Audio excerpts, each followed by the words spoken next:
जैसा कि आप सभी जानते हैं कि रोशन सर और खान सर के बीच विवाद काफ़ी समय से चल रहा है और इसमें ये हुआ है कि रोशन सर के छोटे भाई प्रिंस यादव की अब क्या कहें मौत हुई है या हत्या हुई है, इसमें तो अभी ये जांच का विषय है। लेकिन इसके बाद रोशन सर जेल से आते हैं और उसके बाद कई सारे आरोप खान सर पे लगाते हैं और इसके बाद रोशन सर ये भी कहते हैं कि हम सनातनी हिंदू हैं, हमारे धर्म में ये पढ़ाया जाता है, किसी को मारना नहीं सिखाया जाता, ये वो कुछ बयान देते हैं। इसके बाद बहुत सारे लोग सोशल मीडिया पे ये पोस्ट करते हैं कि हमने सुना था कि टीचर का कोई जाति नहीं होता, कोई धर्म नहीं होता, लेकिन ये ऐसा बोल रहे हैं वैसा बोल रहे हैं। तो सबसे पहले सुन मेरे भाई, वो बंदा, आप बिल्कुल सही कह रहे हैं कि टीचर का कोई जाति धर्म नहीं होता, बिल्कुल नहीं होना चाहिए। सबसे पहले इस लड़ाई झगड़े में राजनीतिक पार्टियां कूद पड़े हैं। राजनीतिक पार्टियां डायरेक्ट नहीं कूदा है, उसका आदमी इनडायरेक्ट रूप से कूदा है और इसको जातिगत मुद्दा दे दिया है, किसी को धर्म में बांट दिया है, किसी को जाति में। सबसे पहले ये गलत है। लेकिन इस बात को भी जानना पड़ेगा कि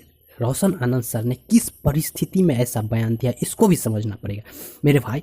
यदि कोई एक दिन बंदा जेल में रह जाता है तो उसका मानसिक संतुलन पूरा बिगड़ जाता है। वो बंदा 13 दिन तक जेल में रहा है। इसके बाद क्या न्यायालय से आया है फैसला कि सारा सर आरोप गलत था, इसके बाद छोड़ दिया गया। सोचो उसका छोटा भाई जो उसका करता धरता था, उसके ज्ञान बिंदु का एक तरह से बोल दिया जाए कि डायरेक्टर वही था, वो उसका बड़ा भाई रोशन आनंद पढ़ाने का काम क्या करता था, सारा मैनेजमेंट वही देखता था। सोचो उसका अपना भाई, सहोदर भाई, जो बचपन से उसके साथ हमेशा था और वो उसका खो गया है और उस परिस्थिति में वो ऐसा बयान दिया है। सबसे पहले ये बात भी समझना चाहिए। हालांकि होता ये है कि हम किसी से अंधा प्यार जब कर लेते हैं तो सारा अच्छाई उसमें नज़र आता है और विपक्ष में सारा बुराई लगने लगता है। देखना एक बात, जब जो बंदा राहुल गांधी को पसंद करते हैं वो नरेंद्र मोदी को पसंद नहीं करते, जो नरेंद्र मोदी को पसंद करते वो राहुल गांधी को नहीं पसंद करते। बात यह है कि एक तरफ सारा का सारा अच्छा ही नज़र आता है, दूसरे तरफ सारा का सारा बुराई ही नजर, ऐसा कतई होता ही नहीं है। बुराई और अच्छाई हर बंदे में है। और कुछ लोग ये भी इस मैटर में बात करते हैं कि यदि रोशन आनंद सर के भाई सही थे तो वो भागा क्यों।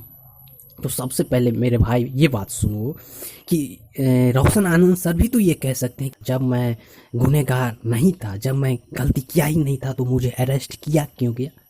मतलब दिमाग से एकदम पैदल हो क्या भाई, एकदम कुछ भी सोशल मीडिया पे आके लिख देना है, बक देना है। एकदम पहले सोचो विचारो क्या बोलना चाहिए क्या नहीं।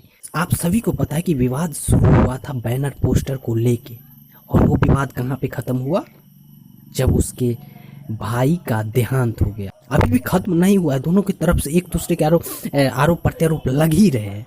अब देखा जाए कहाँ जाके ये मुद्दा खत्म होता है। लेकिन जो भी हुआ वो बहुत गलत हुआ, नहीं होना चाहिए था। और ऐसा नहीं कि इस विवाद को खत्म करने के लिए लोग नहीं उतरे थे, लेकिन दोनों पक्षों से कोई समझौता नहीं किया गया, जो सरासर बेहद गलत है। कोई भी स्टूडेंट, कोई भी लोग नहीं चाहते थे कि ये दोनों लड़े, क्योंकि ये दोनों बिहार के एक स्तंभ है, बिहार को रिप्रेजेंट करता है और इन दोनों के कंधे पे बिहार का भविष्य निर्भर करता है। बाकी इन तमाम मुद्दों के बारे में आपका क्या राय कमेंट बॉक्स में बता सकते हैं। मिल लेंगे किसी नेक्स्ट मुद्दे के साथ, तब तक के लिए जय हिंद।